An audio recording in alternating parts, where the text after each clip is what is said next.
Welcome back, students, to the lesson Historiography Developments in the West, Module 2.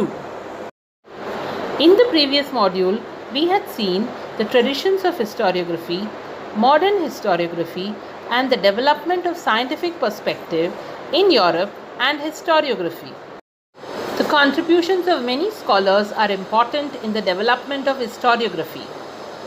Let us today in this module have a look at the contributions of the few notable scholars. Once the scientific methods were applied to historical research, many scholars came forth and put their views. One such scholar was René Descartes. He was born in 1596 and he died in 1650. He was a French national and he was the first and foremost among the scholars who believed on verifying the reliability of historical documents by critically examining them. That is, he believed that if we find any old document, we must not immediately consider it as a true historical document. Instead, we must critically examine it, closely verify it with other relevant documents, and only then can we pronounce it as a historical document. He wrote a book named Discourse on the Method. And in this book, he has discussed the rules for scientific method of research. And the following line from his book had a great impact on scientific method of research. That is, he has said, never to accept anything for true till all grounds of doubt are excluded. So while verifying the document, we must exclude or remove all grounds of doubt and only then accept a document as true. Next scholar was François-Marie Arouet, but he was popularly known as Voltaire. He was born in 1694 and he died in 1778. He was a French national. You must have heard his name in relation to the French Revolution. Well, he opined that along with objective truth and chronology of historical events, we must consider social traditions, trade, economy, agriculture, etc. in historical studies. That is, he says that we must, while studying history, study the truth, also how the historical events happened. But we must also consider the social traditions, that is, what was going on in that society, trade relations, that is, with what countries did it have trade relations, or what were the items which it traded, also the economy that was going on, what were the things that were produced in agriculture. All this is also equally important in historiography. He believed in a more of a horizontal approach to the study of historiography. This was a very novel approach. Nobody had till now given this kind of an approach. And this idea gave rise to the thought that all aspects of human life are important for history writing. And because of this unique method or unique belief, he is called as the founder of modern historiography. Because as we see in today's historical studies, we do not limit ourselves to knowing only what was the event. We also want to know what were the conditions that were going on in the society when any particular event happened. The next scholar that we study is George Wilhelm Friedrich Hegel. He was born in 1770 and he died in 1831. He was a German philosopher and he insisted that historical reality should be presented in a logical manner. That is, he believed in chronology of events. He believed that this timeline of historical events indicated the progress that man made. And he believed that the presentation of history would change as new evidence would come forth.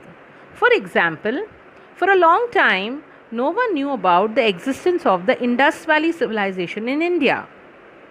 It is only when the Britishers started digging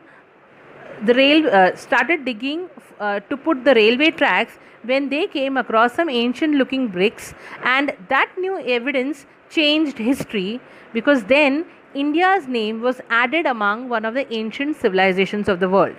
So this new evidence changed the course of history, that is, changed the presentation of history. Hence, we can say that Hegel was another great historian. And with Hegel's philosophy, many scholars were convinced that the historical methods were not of lesser quality, though they differed from scientific methods. Means he is saying that historical methods are not like scientific methods, but that doesn't mean they are any less valuable. Hegel has written a couple of books, that is, the Encyclopedia of Philosophical Sciences, which is a collection of his lectures and articles. He has also written the book Reason in History, which is also a very well known book. This Hegel has given a new theory, that is, in order to understand the true nature of things, the human mind needs to know both true and false, good and bad.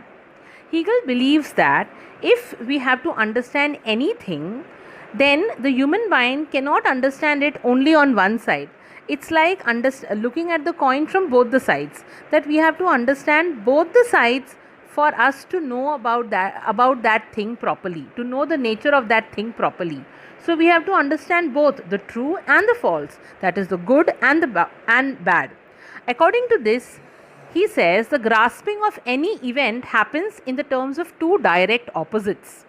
And this method of analysis based on opposites, where we study both the sides, both the options, is known as dialectics. A theory is proposed in the beginning which is called as thesis. Another theory which is contrary to or opposite to the thesis is proposed, called as antithesis.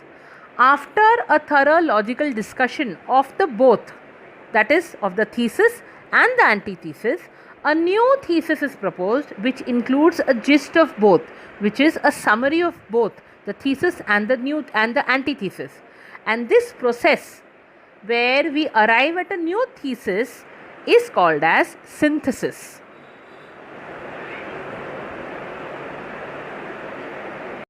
Another scholar is Leopold von Ranke. He was born in 1795 and he died in 1886. He was a German national. He spoke about the critical method of historical research. He put an emphasis on importance of information gathered through original documents. He stated that all types of documents which are associated with any historical event should be examined with greatest care, and only after that would it help us to reach the historical truth. He criticized imaginative narration of history, and he believed that only those events should be covered of which we find any historical evidence, any historical document. We should not create any imaginative link between any historical events. So, he criticized the imaginative narration of history.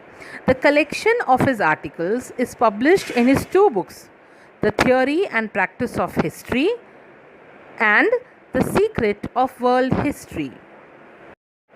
Another popular historian who contributed very greatly to historiography is Karl Marx. He was born in 1818 and he died in 1883. He was a German national, and according to him, history is not about abstract ideas like equality, fraternity, or liberty, but about living people like the common people. And he says that human relationships are shaped by two things. The first, the fundamental needs of the people, that is, the basic needs of the people like food, clothing, and shelter. The second point, according to him, human relationships are also shaped by the ownership and nature of the means of production to meet the needs. That is, who owns the means of production. So, human relationships are also shaped by whoever owns the means of production. According to him, the accessibility of these means to the different strata of society may not be equal. Different strata means the different divisions of the society. According to him, the accessibility, that is, whoever gets food, clothing, and shelter, may not be equal to the different sections of the society. That is, the people belonging to the different sections of the society may not receive these means equally. Some there may be some inequality or discrepancy, and this inequality causes a division of the society into classes, which leads to the class struggle. Now, when we say division of society into classes, we mean into financial or economic classes, that is high class, middle class, or low class. So, according to him, there is always an inequality as to who gets the food, clothing, and shelter more. The high class people may get more, the low class people may get less, and because of this inequality, there is a class struggle. He continues to say that human history is the history of class struggle, the struggle between the haves and the have-nots. The class that owns the means of production economically exploits the rest of the classes. The class that owns the means of production means the haves, those who are the owners of the factories, which produce the different needs. They exploit the other classes, that is the have-nots, those who do not have the means of production. So according to him, the study of history is the study of this class struggle between the haves and the have-nots. Das Kapital, a book which is written by him, is the most referred book all over the world. The next contribution from the West is not from a single individual, but it is from a group of historians. Now, these historians came up with a new way of thinking or a new school of thought. By school, we here do not mean a literal building or a structure, but we mean a new way of thinking of the historians. So, at the beginning of the 20th century, a new school of historiography arose in France known as the Annales School. It was started by French historians, and this gave a new direction to history writing. Now, it was already believed that history was about studying political events, kings, and great leaders.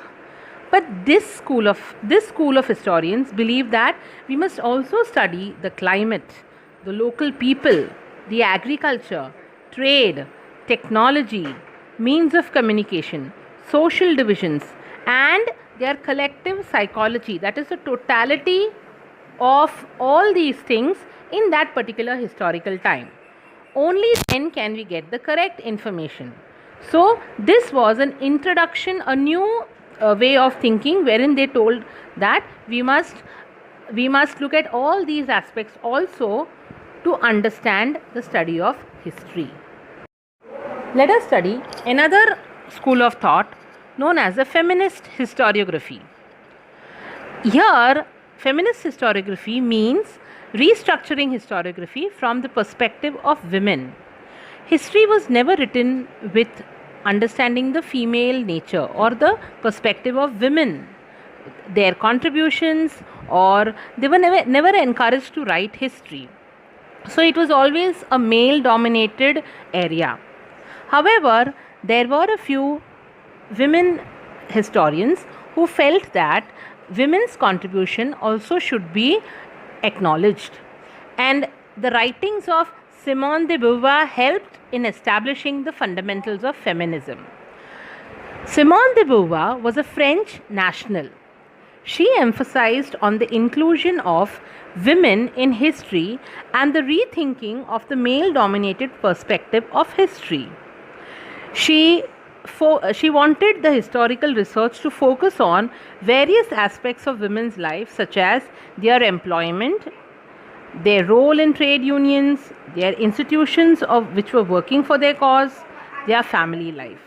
So she wanted that even the women's role should be highlighted, that even women played an important role in the world, in society, in a family, and hence history, while recording history, while writing about history, we must also write about the contribution that women did, whether in the family or in a society or in their employment areas, everywhere.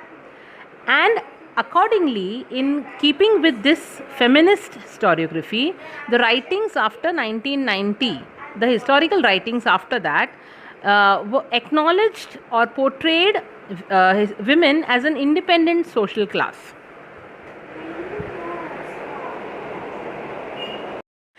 Another different school of thought was introduced by the historian by the name of Michel Foucault. He was born in 1926 and he died in 1984. He was a French national and he brought a new concept in his book Archaeology of Knowledge. He argued that the prevailing practice of arranging historical events in chronological order is not correct. According to him, he said that the archaeology does not strive to reach the ultimate historical truth but attempts to explain the various transitions in the past. So, according to him, when we are studying history, we must not only study after one event how the other event happened, but we must also study the connections and also the smaller little events or details that must have happened in between. So, according to him, we must study not only the big events but also their transitions, how one event led to the other. And he felt that explaining these transitions, these changes, was more important, and he called this method as the archaeology of knowledge. Now, how he compared archaeology of knowledge, he compared archaeology to history. Now, when we are studying archaeology, how we are studying each and every brick by brick we study, small aspects of the building we study, and we generalize or we make a theory that okay, this building is built from this material. Same way, according to him, when we study history, we must not study only the important or the big buildings or events, but we must also study history brick by brick. The smaller details of history should also be studied. That is what he means by explaining. That is how it will help us to explain the transitions, to explain the changes that happened in a better manner. He also said that the so-called unacknowledged areas of history like psychological disorders, the science of medicine, prison administration should also be historically analyzed. So till now, no historian had ever mentioned that we must study the psychological disorders that were prevalent in those times. What happened in the field of medicine also affects history, prison administration. According to him, we had to study all of this to finally write down history in a chronological manner. So we must study the transitions, and this was more important to him, and this he has mentioned in his book, The Archaeology of Knowledge. Thus, with the help of the contribution of the various scholars and historians and the various schools of thought, the scope of historiography kept on continuously expanding. Writing of the histories of various subjects also came into practice and are available for studies even today. The history of literature, architecture, sculpture, drawing and painting, music and dance, drama, films and television can also be studied. And the histories of these various subjects you will be studying in the coming days in the 10th standard portion. We now come to the end of these two modules. Let us quickly summarize what we have studied in this lesson. We have first studied what historiography was and why it was important. That the study of we should study not only history but also how history was written. Then we moved on to seeing how historian selects the topic before he starts writing the narrative and how he has to critically examine the sources of history. We also saw the steps of writing the historical narrative. We then saw the various disciplines that are helpful while we are writing history. We also saw the characteristics of modern historiography. We saw how historiography developed in Europe. We saw the few scholars who have done notable contributions to historical studies, and we have also seen the different schools of historiography in the West. I hope these two modules have helped you to understand the lesson better. Please read the textbook so that you understand it better. Thank you.